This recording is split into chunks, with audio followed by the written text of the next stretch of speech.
Hello, everybody. How's it going? Hey, everyone. I know it's late, but as we know, a lot of things are going on and things are developing pretty quickly in the world of politics. And also, I've been working since pretty late today, and today is, someone said hi from Puerto Rico. I'm also telling you hi from Puerto Rico. I'm here in Puerto Rico right now because we've been doing some work. I've been deploying solar and batteries to homes of vulnerable families that have been failed by the electrical grid here. I have been having a lot of long days this week. Just a quick wrap up. I'm just letting you know real quick. I've had a lot of long days this week. I've been here with the Secretary of Energy, Jennifer Granholm, and I've been working over the last year to develop a $400 million grant program and solar energy deployment program in Puerto Rico so that families of vulnerable people with disabilities who rely on health machines, oxygen machines, CPAP machines, etc., as well as rural families, vulnerable families, low-income families, can get access to solar and battery backups in the event of a power outage. Of course, we want everybody, especially my preference is that everybody on the island who wants to have access can have a solar panel and battery backup installed, because the trauma after Maria has just been so astronomical, and Luma is horrible, and people need to have backups or alternatives to a centralized fossil fuel energy grid. But that's an aside. That's what I'm here for in terms of work. I'm here because I want to talk to you all about all of this craziness that you see in the media about Joe Biden. And I'm just ripping the Band-Aid off because I think that it's really important that people get the straight truth.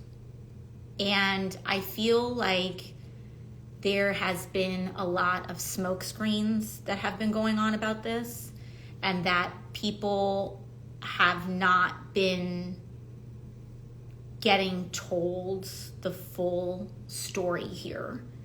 And I want to put all my cards out on the table because I don't know what's going to happen. I'm telling you that as who I am. I do not have a crystal ball. I don't know what's going on, but I believe that you all deserve to know what I see in this moment as I see it. And I'm gonna take you through my thinking, and if you disagree with it, and if you think it's terrible, and if you think I'm wrong, that's fine, but I at least want you to know what I see, and we can all come to our own conclusions. All right, so let's get into it. We saw, 2-3 weeks ago now, the president debated Donald Trump. And that debate sucked, okay? It sucked for everybody. Donald Trump sucked. Joe Biden didn't do well, to say the least. And it was just not great. I think, to be very frank, it pretty closely captured what I think a lot of the mood in the country is right now, which is that people don't love where we're at. They don't love our options. A lot of people don't love that we have the same exact matchup all over again, which is to say that the debate didn't change much at all. It didn't really change a lot in terms of people's perceptions, in terms of where the electorate is at. And going into the debate, I'm pretty sure a lot of people knew that the president is old. The president is very old. Donald Trump is also very old and a racist and a neo-Nazi. But anyways, I'm not even going to talk about Trump right now. So we knew that going into it. And I feel like people knew that coming out of it. Now, what we also saw and what I've seen is that a lot of people who follow politics, a lot that I've noticed of kind of this like class of people above, I shouldn't say above, but like separate from voters. Like we all know, we live in this country. There's voters, and then there's people with power, and there's people with a lot of money, and there's people with a lot of influence. And in the country that we live in, we have everyday people, and we have voters, and we have government, and then you kind of have this class of people in between, from pundits and media and wealthy people and donors and organization leaders and whatever, and they kind of occupy this space in between. Oh, look at that. They kind of occupy this space in between voters and the policies that we get. And a lot of times that's why government sucks, right? Like because lobbyists are there and whatever's happening. Anyways, so the debate happens, it doesn't go well. And then all of a sudden afterwards, you get a lot of people in this strata. And I'm not here to dismiss if you think, for example, if you are of the opinion that Joe Biden should be replaced as a nominee, I'm not here to attack you on that. I'm not here to like whatever, but I just want you to know what I'm seeing. And this group of people, right? Like if you believed this before, that didn't change anything. What changed was this class of people after that debate. Fine, valid. Now, what I am concerned by when it comes to this case is that they are, the case for this is about polling. Like there's someone here in the chat, right? He's behind in every swing state. This isn't an argument. Others may be polling better, etc. I think that this is the case that's being laid out, right? It is about the polling. It's about the data. And again, I'm not here to dismiss people. And I think it's very important to say that. And I think it's very important to say in general that I'm not here to question or attack the motives of people's, regardless of their position on this. Like I think what is motivating I'm sorry why these things keep popping up. I don't know why. I think what is legitimately motivating a lot of people in this conversation is that everybody is terrified of a Trump presidency. And everybody wants to do everything and anything possible to prevent that from happening. And I think that regardless of your position on that, I think an overwhelming amount of people are motivated by that. And we are in an age and in a digital culture where people have gotten way too comfortable and gotten way too reflexive in this habit of anyone who doesn't agree with me is stupid, or everyone who doesn't agree with me doesn't see the full landscape of things, or anyone who doesn't agree with me is a bad person or lazy or corrupt or whatever. And I legitimately believe that this is a situation where a lot of people are motivated by very shared goals and may look at the landscape of things and come to different conclusions. So I want to say that because I want you to see what I'm seeing. This class of donors, decision makers, power players, etc., started to waver after the debate. And they're looking at the polling and they're looking at the performance and they're saying all of these things and they're saying, we need to jump ship. Now, I think there's a couple of things there. But let's say you're convinced by that argument. I'm not entirely, by the way, because I have not seen the fully laid out bulletproof data case. It's also July, but I totally can concede that a person very invested can have all these counterpoints to that. Now, to me, like brass tacks, when I think about the case in terms of supporting a Joe Biden presidency or being okay with Joe Biden continuing to be the nominee, I'm looking at a watch, and I'm looking at a clock, and I'm looking at a calendar. And I think that if people want to have this conversation 6 months ago, 8 months ago, a year ago, it's a very different landscape of logistics. Every single person, I shouldn't say every single person, I'm going to say in this class of people that you see coming out now, right? If you're an everyday person that has this opinion, I'm not coming for you. But this whole class of people who are coming with this other opinion now have supported the president the entire time. And many of those people are the same people who closed ranks around anybody who even wanted to raise this conversation a year ago. Fine.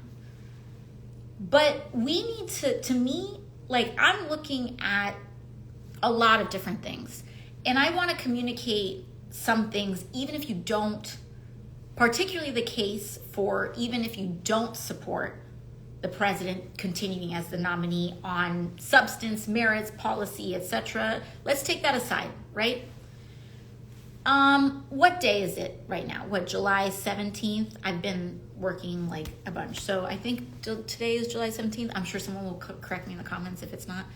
But the point is, even when this conversation was like really kicking up, July 13th, I think people need to understand the reality and the gravity of what these people are proposing.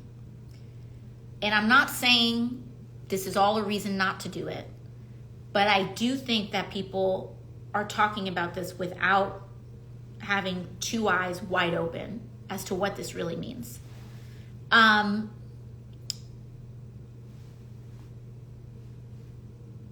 The Democratic Convention is in, 4 weeks or so?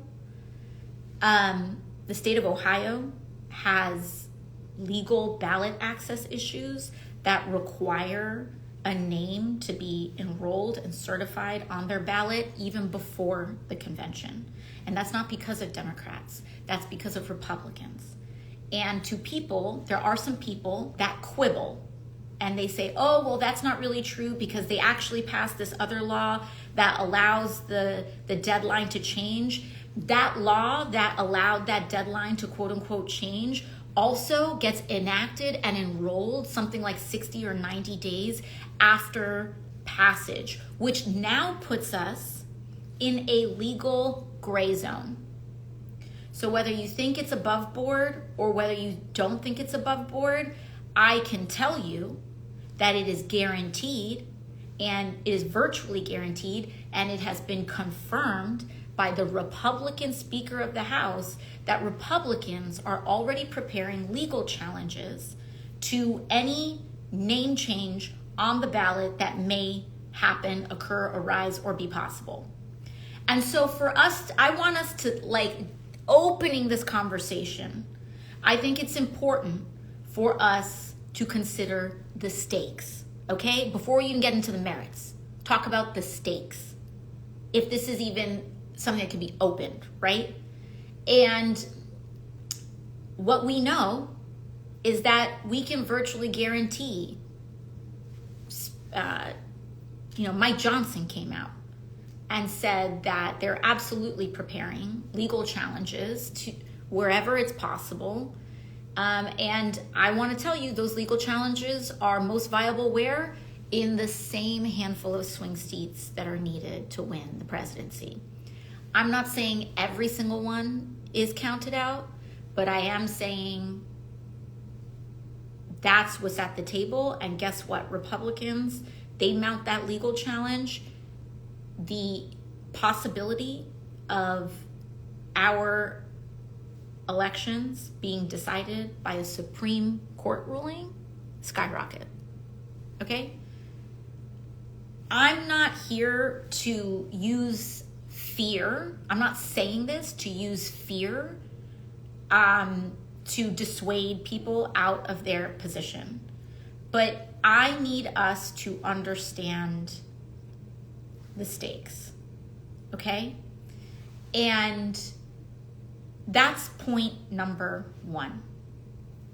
Like, I can tell you that I have been, and I want to tell you also why I'm telling you this, is because the last 2 or 3 weeks of members of Congress or quote unquote Democratic sources or what have you going on background and, how did a filter get on here? Oh my God. Okay, I think I turned off. Sorry, guys. The possibility, and sorry. So what's really upset me is that these conversations, I believe in transparency. At the same time, litigating like huge conversations among people of power in public can dramatically hurt our chances depending on the outcome of that conversation. And so sometimes certain conversations are best held in private, especially if there's ambiguity or a lack of decision on it. And so what I see right now, and I want you all to know, is that over the last several weeks, there have been lots of Democrats who have been giving little anonymous quotes to the press, to some journalists, to print. And I'm not here to knock the press on it. I'm here to knock my colleagues on it. Because to me, I think that's, and I'm sorry, I'm going to say it because it's after midnight, that's bullshit. Like, if you have an opinion, say it with your chest and say it in public. But the idea that you are an elected official and you are supposed to be responsible for a community and you're just going to like text some journalist on the low and say, this is what I think, but don't put my name next to it. What are you here to do? If that's your opinion and if that's what you think is best for the country, put your name on it, okay? But instead, it's all this little pick a little, talk a little to whatever, texting some pundit about what they think because they're too cowardly to like come out with a public opinion. I'm not coming for the people who have made a public statement and put their name on it. Like, Lord knows I've done plenty of that myself. I'm talking about people who are too scared to say what they want to say in public, but somehow not afraid to say what they want to say to a journalist so long as they promise not to use their name. That's a bunch of horse shit. And then there was recently a quote unquote senior Democratic leader that said, I'm just resigning myself to a Trump victory. Leave your seat. Leave. Just leave. Like, that is so garbage. That is such a fundamental lack of leadership. And I don't care what party you're from. Like, just leave. Like, just go work for a lobbyist. Go cash in on Wall Street if that's what you feel. Like, why keep that seat warm? This job is hard. It takes a lot of effort. You're resigning yourself to losing? Why don't you just turn in your keys early and give it to someone who gives a damn? Anyways, moving on. Number one is the legal viability. Number two, I don't think people understand what it takes in terms of running a presidential campaign. And I'm going to say what a lot of these folks aren't saying. I'm just going to say it. If you think that there is consensus among the people who want Joe Biden to leave, that they will support Vice President Harris, you would be mistaken. And I'm going to say that because if they're going to come out and say all their little things on background off the record, but they're not going to be fully honest, I'm going to be honest for them. I'm in these rooms. I see what they say in conversations. A lot of them are not just interested in removing the president. They are interested in removing the whole ticket. Am I here to guarantee that that is what is going to happen or that is what will happen? I can't tell you that because as we all know, politics is insane. Anyone who tells you 100% what's going to happen is lying to you or engaged in an enormous amount of hubris. I'm not here to tell you that if Joe Biden is the nominee, he's definitely going to win. But because I don't think if anybody is the nominee, we're definitely going to win. Okay? And I understand where we want to talk about hedging bets. But I do want you to know what gets uncorked. Because if you think that's going to be an easy transition, I'm here to tell you that a huge amount of the donor class and a huge amount of these elites and a huge amount of these folks in these rooms that I see that are pushing for President Biden to not be the nominee also are not interested in seeing the vice president being the nominee. Will they win out on that? I don't know. But I am here to tell you, do not take that for granted. Do not take that outcome for granted. It may make sense to you. It may be sorry guys, I don't know why this keeps happening. It may make sense to you. It may be the logical thing, but I'm here to tell you that that is not a sure thing. And so what is the other it is still a possibility, right? Let's look at our open possibilities, right? And by the way, President Biden and Vice President Harris have been campaigning their behinds off, and there is a war chest of at least $100 million prepared for the general election. If there is a new Democratic nominee, that money cannot be transferred. Okay? I'm just telling you what I know. All right? It can be transferred from a top of the ticket to number 2 on the ticket. It cannot be transferred to someone else. All right? From what I have known. I can also tell you that I have stood up in rooms with all of these people, and I have said, game out your actual plan for me.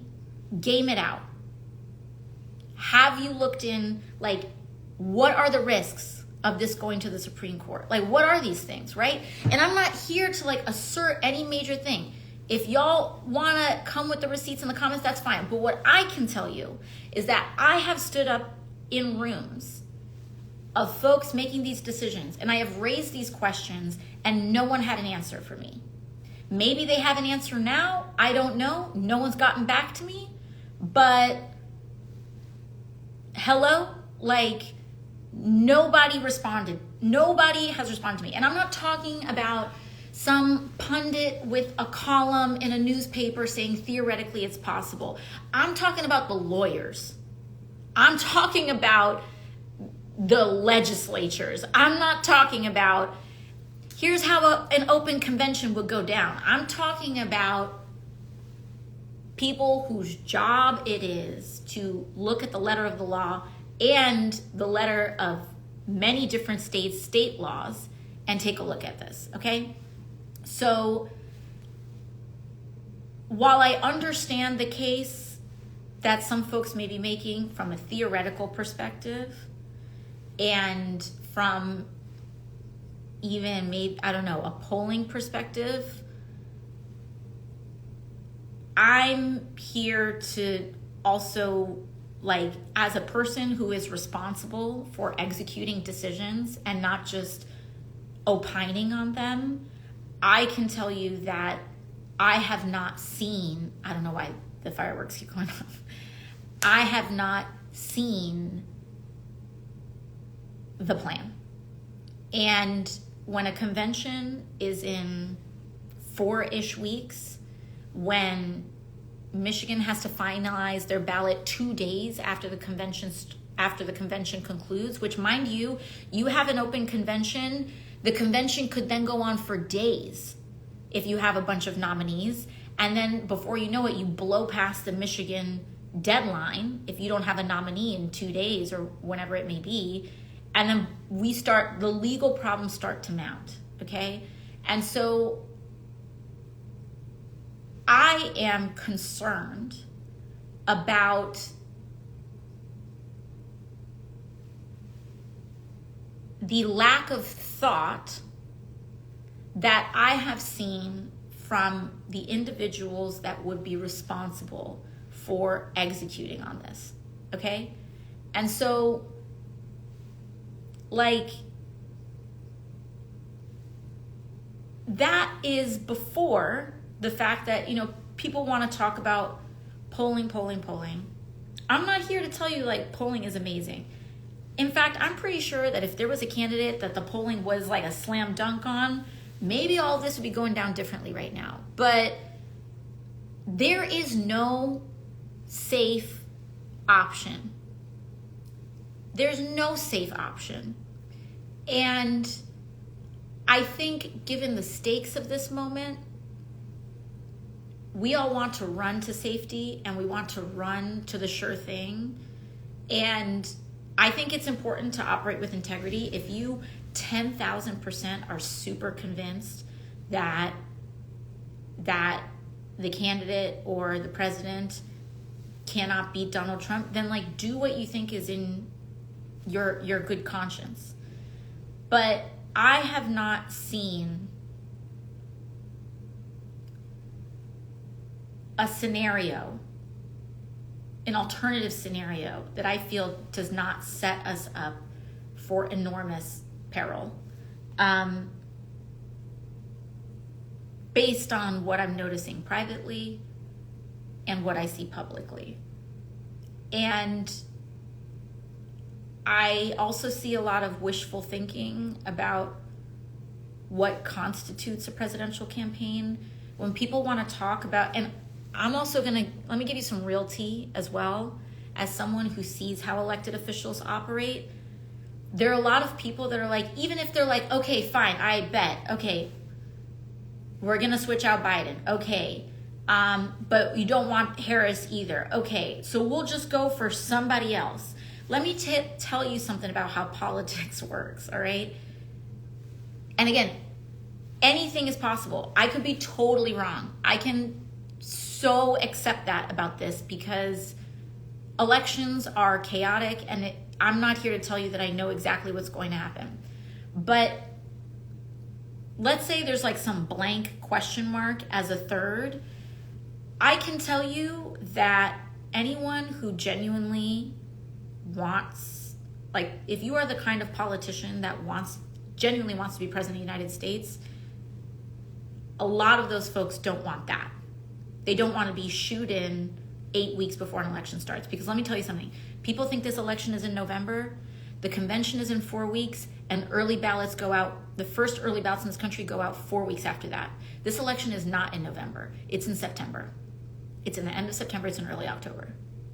And so we're almost in August. So I think we need to sit with the stakes, with the reality. And if you come to the same conclusion, fine. But I'm not seeing enough discussion. And I also don't want people to take for granted that the people in these rooms, like, totally for sure 10,000% have a plan. Maybe somebody does and they're not sharing it. That's also a possibility. I'm not here to knock on anybody that has come to a different conclusion. What I'm here to say is that as a person responsible for coming to a conclusion, I have not seen what I need to see to substantiate an alternative. And what I will say is what upsets me is people saying we will lose. For me, I don't care who, to a certain extent, I don't care what name is on there. We are not losing. I don't know about you, but my community does not have the option to lose. My community does not have the luxury of accepting loss in July of an election year.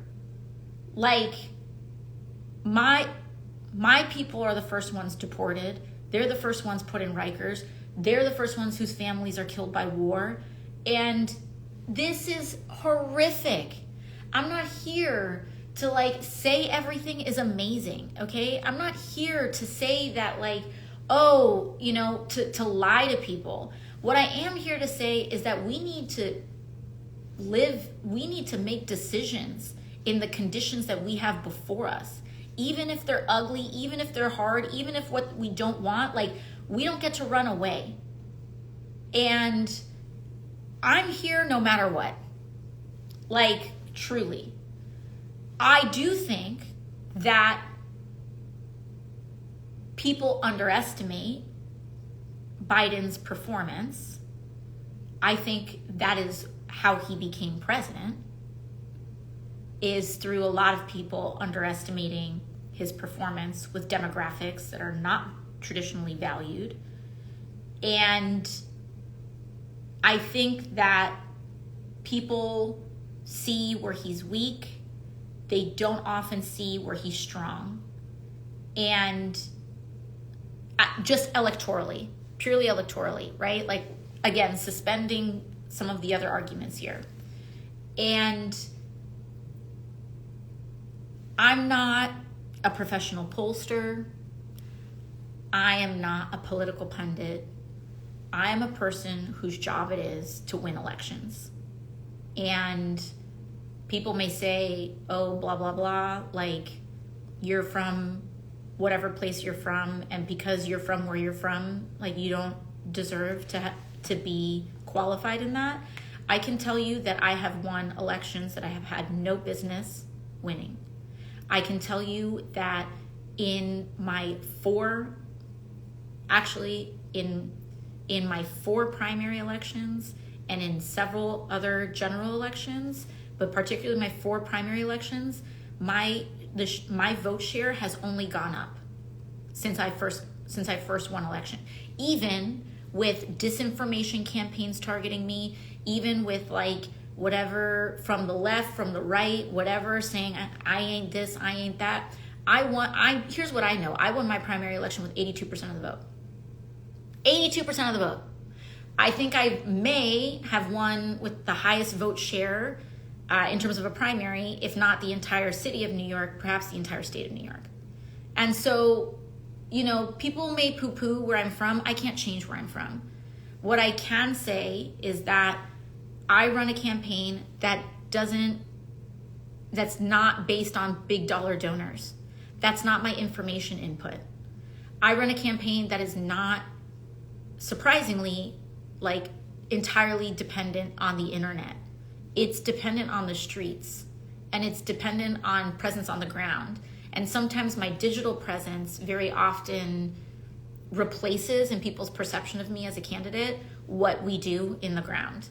Like, people don't know that, you know, I've run tutoring programs, mutual aid programs, deep canvassing, year round, all the time, etc. It doesn't matter. But what matters is that what I'm seeing here in terms of how this decision is being made through a litigation among a certain class and conversation is concerning to me.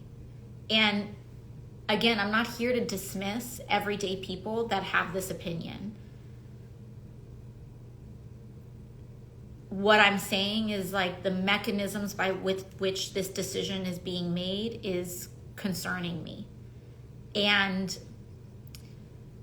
when I'm talking to folks in rooms, I hear my donor this, my donor that. Those are the inputs that I am hearing reflected by my colleagues. It's not my voters this, my voters that. Every once in a blue moon. But from what I am hearing, my inputs a lot is donor, donor, donor. 2 million, like there was like some, it's like big donors are saying this, big donors are saying that, big donors, like I could give 2 dams about what a bunch of rich people think. What I care about is about what the working class thinks and like what a lot of people not on social media think, to be honest. And social media is important. It is incredibly important, but we need a full input of data. And for example, whether you like it or not, whether you may think whatever you may think about it, Joe Biden kind of like stomps with older people, like electorally, which is one of the strongest and most consistent electorates. And it's actually a hard electorate for Democrats to win. Those are not people that are on Twitter, but they vote more consistently than almost any other bracket. So you take that off the table, you cannot assume that electorate transfers to any other candidate. Like, it's what I'm here to say is we can't just allow these decisions to be made by groupthink, momentum, inertia. We really need to consider the consequences. And if the data, the logistics, what have you, supports another path, go ahead, like make that. But this idea that we're just going to talk about what theoretically is best, this is not 2023. And so, folks are saying the poll, and also when folks are saying polling only has downward momentum, maybe that might be true. Have we thought about what is leading to that? Because I think hundreds of millions of dollars in earned media from people like members of Congress saying things off the record. Like, and again, I could be wrong. I'm not here to tell you this is what it is. But what I am here to tell you is some of the red alerts that I'm seeing on the dashboard in terms of things, concerns that I have not seen adequately addressed. And, like, oh man, like, you're a neo-lib, sellout, careerist, like, but, I mean, if I were here to sell out, I'd be there are much more profitable and peaceful ways. I assure you. And it's not to say that like the concerns are bad or without fault and whatever, it may be. I'm not here to dismiss people. I'm not here to tell people that they're wrong. I'm not here to say that their points are invalid. I am here to say that like we need to look at what date it is and what time it is. And also, like, again, I also think that there's certain things about Joe Biden that, again, I'm not here to dismiss people's concerns, but I also think there are certain things about Joe Biden as a candidate and as a person that people often conflate with other issues. For example, he had the debate that he had. That debate had no people. There was no audience. It was like cameras and two pundits and the president and former President Trump.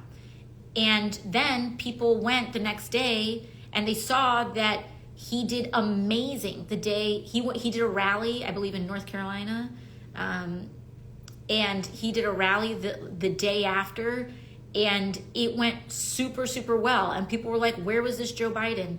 You have to understand, like, these people are human beings, and from what I assess, Joe Biden needs the energy of people around him.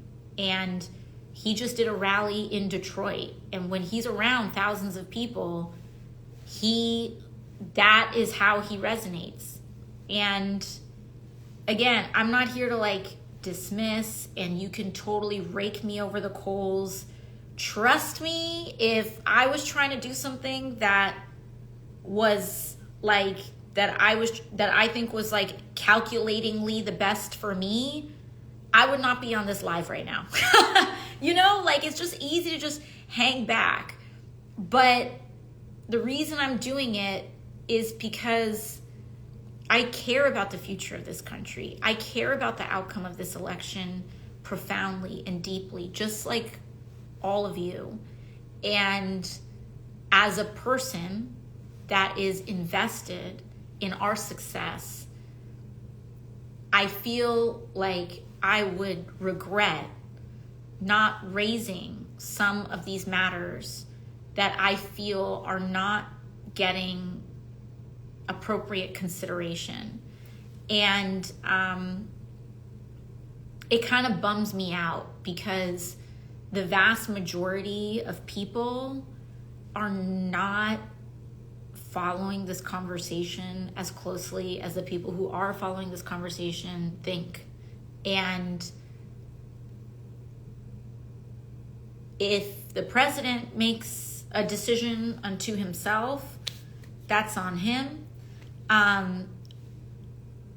But it bums me out when I see how many people and perspectives are not in the room and in the consideration of folks making these decisions. And like, I don't know, someone says Hassan is beefing with you on stream. Love you, Hassan. Like, I could be totally wrong. Like, I'm not here. Hassan might be beefing with me. I'm not beefing with Hassan. Like, and I can tell you, like, my everyday live reality is like, I'm not, this isn't like a knock or anything like that, but like my job every day is, I'm like being so for real right now. It's not watching TV. It's not obsessing over polls. Like, I'm telling you, I was just telling you at the beginning of this, like, I've been in Puerto Rico for several days. Like, I'm trying to install solar panels in people who make less than $17,000 in an entire year, and trying to make sure that like they can keep their oxygen machines on. Like, a lot of that stuff is what is consuming the vast majority of my time. I'm not seeing things that other people see, and other people are not seeing things that I'm seeing. And so I'm not here to like have a debate. I'm not here to argue. I'm not here to say that anybody is wrong with a capital W. What I'm just humbly trying to do is just contribute some of these concerns, because it's real. And like, what I think is a risk, and maybe I'm wrong, but one thing I get very concerned about is this presidential election being decided by Clarence Thomas in a Supreme Court instead of the American people. And that's already happened once in our history. And that's how George Bush became president. And so the idea that that's not something that would happen, like, let's not dismiss that possibility so readily. And maybe I'm being too risk averse. Maybe I'm not seeing what other people are seeing, I leave space for that. And like, whatever, like, maybe I'm taking a big L, but you know, I think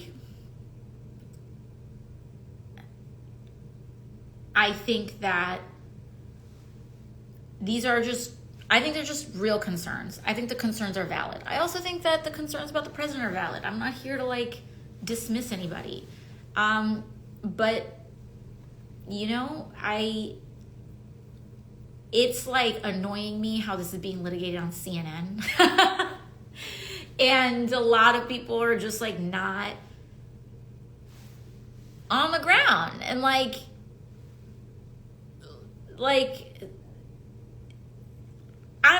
listen, like I've been on the left. I am on the left.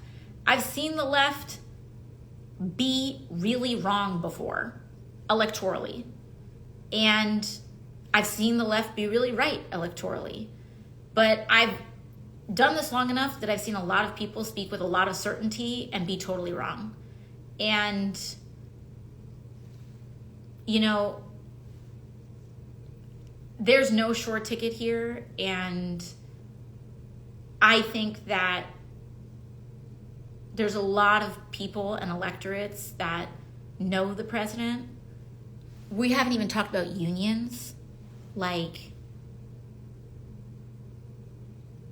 whether people like it or not, President Biden has very strong, broad union support. And that is not something that just goes automatically to any Democrat, as we've seen this week. And whether it's right or wrong, these endorsement processes for unions take weeks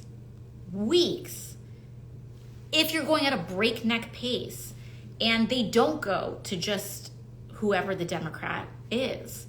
And like, I think sometimes like the theory of how labor aligns itself politically versus the reality of it and the process of it, it's like not a slam dunk. It's not super easy.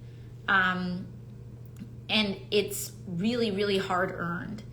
And like, I mean, listen, like I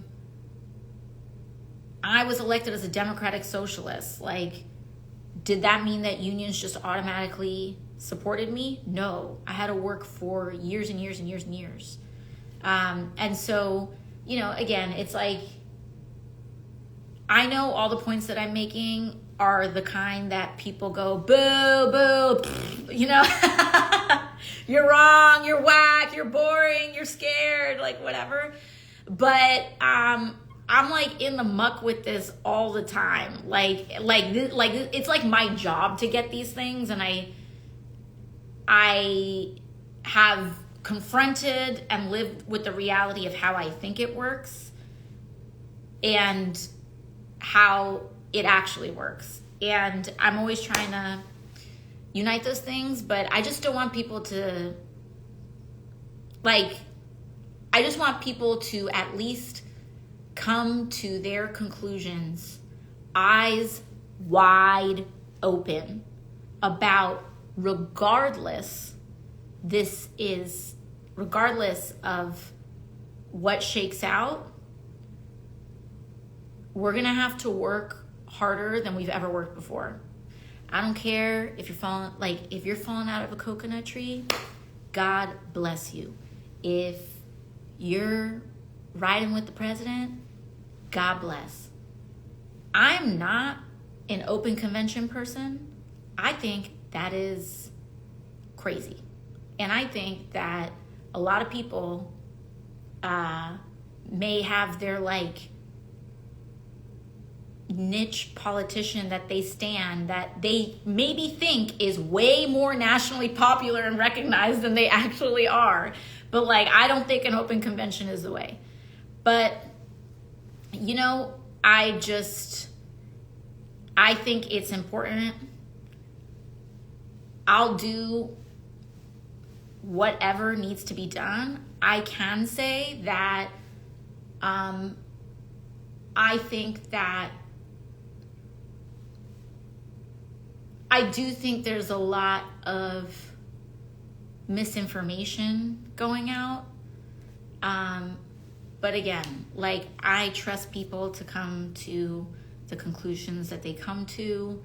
I just, like, don't get my my opinion is to not get your opinion from whatever's on CNN or whatever's on like watching whatever it is that you're watching. Like, look at the facts of it, answer some of these questions, have a lot of inputs.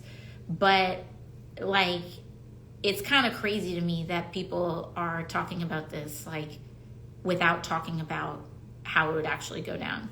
And let's say you totally disagree with me. I'm not here to make an enemy of you. Like, I genuinely believe that we are all here with the same motivation. It's just like,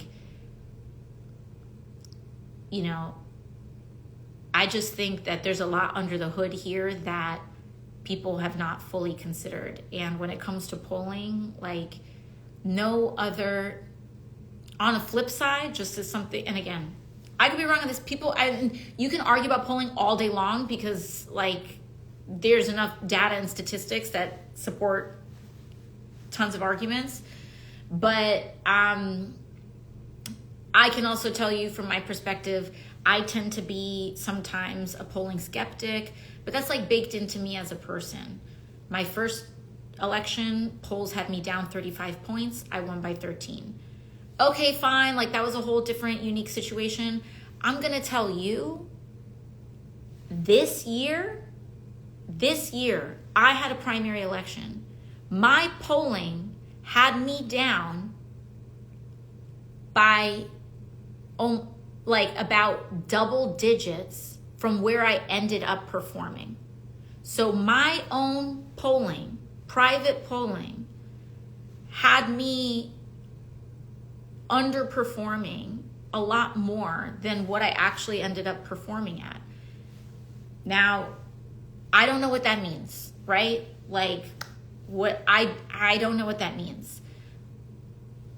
I'm not here to say that that's every race, but I need people to understand that, like, making a decision based on July polling, like, I think if we could have just a little bit more dimensions to the case, that would be helpful. Because, like, polling had a red wave in 2022. That did not happen. There is a Republican majority, but like, the polling had us getting wiped. And for a long time, that didn't happen. And I don't want to be a data like denialist either, right? Like, I'm not here to say, oh, you know, I'm going to ignore trends, I'm going to ignore data. But I think that's also what's contributing to the complexity of the situation, is that, to me, it's not the same thing. And also the argument that certain Democrats, or a lot of Democrats, are polling ahead of the president, that's not necessarily a bad thing in certain places. There are different strategies for going about things, and I can at least tell you, as a Democrat for my community, I try to outperform Joe Biden in every race, because my job is to specialize specifically in the 700,000 people that I am responsible for. I am a member of Congress that is supposed to be tailor-made for this specific geography of people. And I don't know. Again, I could be wrong. I could be totally wrong. People are saying it's cope or whatever. Like, to me, it's not cope. It's not, like, this is a moment of ambiguity. And, like, I'm not like a Biden campaign co-chair. Like, I'm not, I'll go out and I campaign for the president and I stunt for the president. And I have done that because he is our Democratic nominee. We need to fight the courts. We have passed an insane amount of productive legislation. So also a bunch of things that have happened that I don't agree with and that I find morally horrific.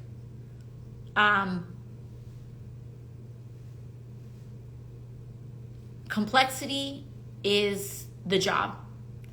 So, I don't know.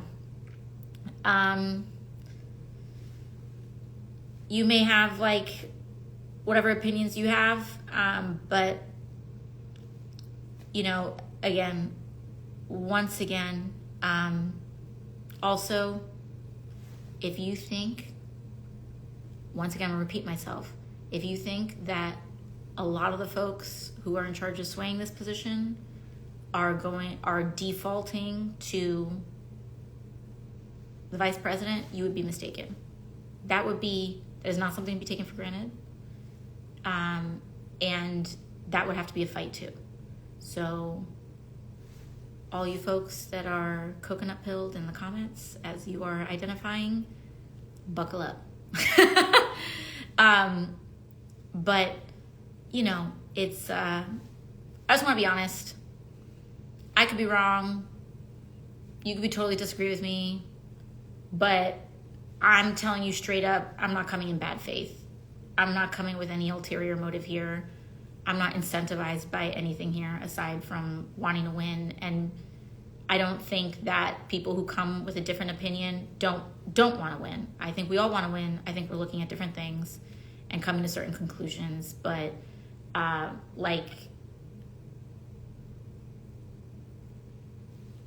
that's what it is.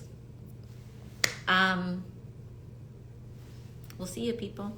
Bye-bye.